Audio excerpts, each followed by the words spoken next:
Hi friends, welcome to Selvi kitchen.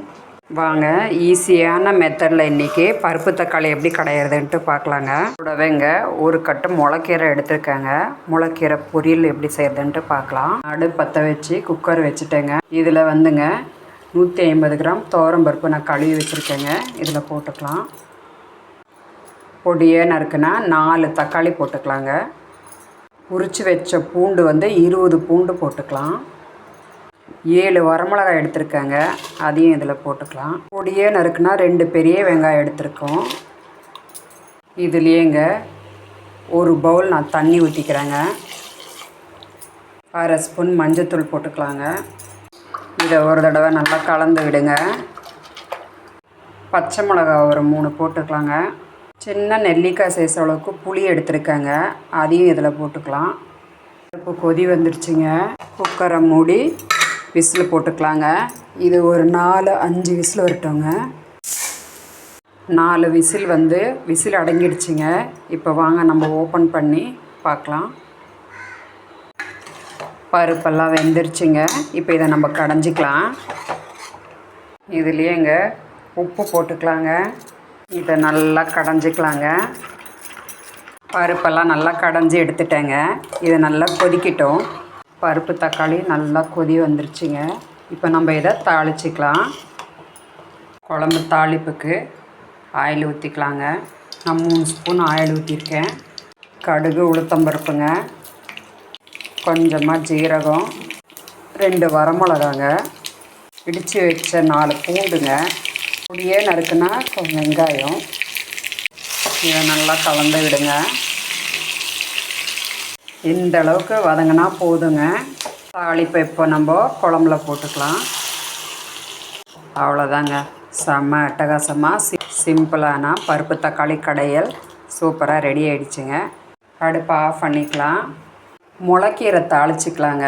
இதுக்கு ஒரு 3 spoon oil ஊற்றிக்கலாம். ஆயில் காஞ்சிடுச்சுங்க.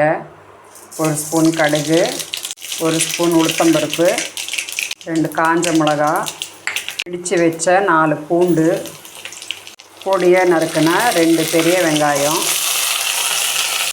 இதை நல்லா கலந்து விடுங்க. வெங்காயம்லாம் இந்த அளவுக்கு வதங்கினா போதுங்க. இதுலேயே நம்ம கழுவி வச்ச முளைக்கீரை இதில் போட்டுக்கலாம்.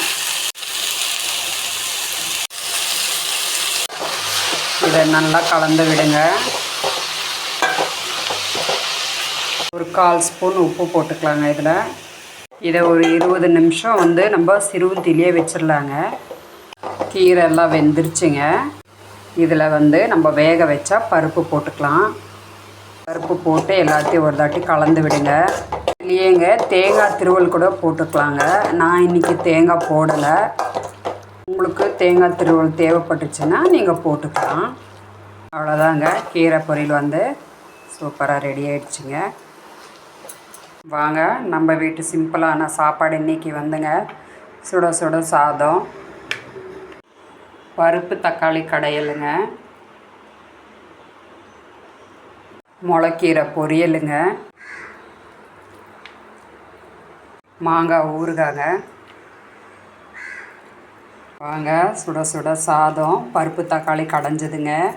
இதுலேயே நம்ம கீரை பொரியல் வச்சு வாங்க சாப்பிட்லாம். இந்த வீடியோ உங்களுக்கு பிடிச்சதுன்னா லைக் பண்ணுங்கள், ஷேர் பண்ணுங்கள், சப்ஸ்கிரைப் பண்ணுங்கள். தேங்க்யூ. சிம்பிளான தக்காளி கடையில் நீங்களும் ட்ரை பண்ணி பாருங்கள். வாங்க ஒரு மாங்காய் பாருங்கள், பொடியை நறுக்கி எடுத்து வச்சுருக்கேன். நம்ம இதை ஊறுகாய் தாளிக்கலாம்.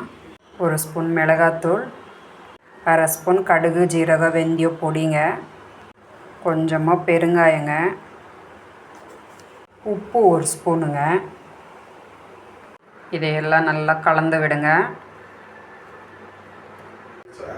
இதில் கொஞ்சமாக ஆயில் ஊற்றிக்கலாம். ஆயில் காஞ்சிடுச்சுங்க. இதில் கடுகு போட்டுக்கலாம். கடுகு பொரிஞ்சிடுச்சுங்க. இப்போ நம்ம அடுப்பு ஆஃப் பண்ணிக்கலாம். இதில் இப்போ நம்ம பொரிச்ச கடுகு ஆயிலை இதில் ஊற்றிக்கலாம். மாங்காய் தொக்கு சூப்பராக ரெடி ஆகிடுச்சுங்க.